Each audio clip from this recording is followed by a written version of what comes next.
ಒಂದೇ ಕಾಡಿನಲ್ಲಿ ಒಂದು ದೊಡ್ಡ ಆನೆ ಮತ್ತು ಚುರುಕಾದ ನರಿ ವಾಸವಾಗಿದ್ದವು.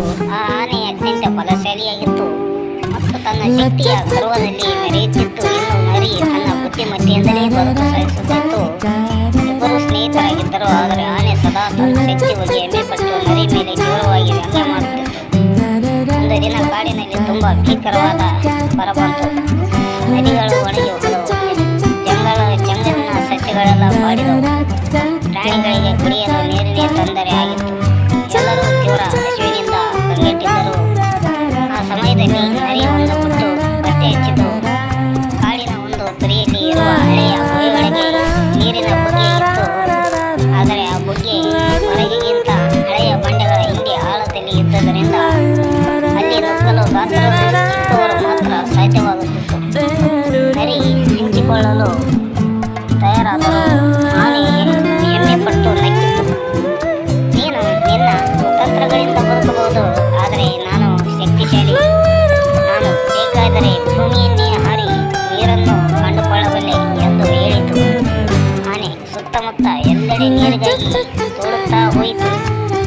ಆದರೆ ಯಾವಲ್ಲಿಯೂ ಸಿಕ್ಕಿಲ್ಲ. ದಿನಗಳು ಕಳೆದವು.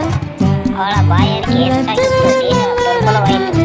ನರಿ ದಿನವೂ ತನ್ನ ತಿಳುವಳಿಕೆಯಿಂದ ಗುಹೆಗೆ ಹೋಗಿ ನೀರನ್ನು ಕುಡಿಯುತ್ತಿತ್ತು.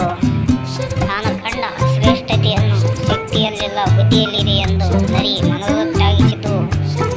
ಒಂದು ದಿನ ಆನೆ ಬಹಳ ದುರ್ಬಲವಾಗಿದ್ದು ನರಿಗೆ ಸಹಾಯ ಕೇಳಿತು. ನರಿಯ ಸಣ್ಣ ನೇಗಿಲು ಬಿಟ್ಟುಕೊಂಡು ಆನೆಯನ್ನು ನೋಡಿ ನುಡಿಯಿತು. ನೀನು ಸದಾ ಶಕ್ತಿಯನ್ನು ಮಹತ್ವ ಪಟ್ಟುಕೊಂಡಿದ್ದೆ, ಆದರೆ ಬದುಕಿನಲ್ಲಿ ಬುದ್ಧಿ ಮತ್ತು ಶಿಸ್ತು ಅಷ್ಟೇ ಮುಖ್ಯ. ನಾನು ನಿನ್ನ ಸ್ನೇಹಿತನೇ. ನಿನ್ನ ಜೊತೆ ನನ್ನ ಒಪ್ಪದ ಗುಟ್ಟನ್ನು ಹಂಚಿಕೊಳ್ಳುತ್ತೇನೆ. ನರಿ ಆನೆಯನ್ನು ಆ ಗುಹೆಯವರೆಗೂ ಕರೆದೊಯ್ಯಲಾರದೇ ಇದ್ದರೂ ಸಣ್ಣ ಪಾತ್ರೆಯಲ್ಲಿ ನೀರನ್ನು ತುಂಬಿಕೊಂಡು ತರುತ್ತಿತ್ತು. ಆನೆ ಅಚ್ಚರಿಪಟ್ಟು ನರಿಗೆ ಧನ್ಯವಾದ ಹೇಳಿತು.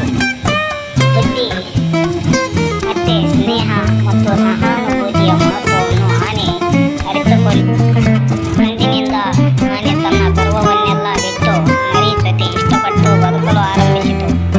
ಇಬ್ಬರೂ ಪರಸ್ಪರಕ್ಕೆ ನೆರವಾಗಿ ಕಾಡಿನಲ್ಲಿ ಸಂತೋಷವಾಗಿ ಬದುಕಿದರು.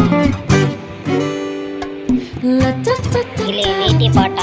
ಈ ಕಥೆಯು ಶಕ್ತಿಗಿಂತ ಬುದ್ಧಿಮತ್ತೆಗೆ ಮಹತ್ವ ಎಂಬುದನ್ನು ತೋರಿಸುತ್ತದೆ. ಕಷ್ಟದ ಸಮಯದಲ್ಲಿ ಬುದ್ಧಿ, ಸ್ನೇಹ ಮತ್ತು ಸಹಕಾರವೇ ನಮ್ಮನ್ನು ಬದುಕಿಸುತ್ತವೆ. ನಮಸ್ಕಾರ ಎಲ್ಲರಿಗೂ.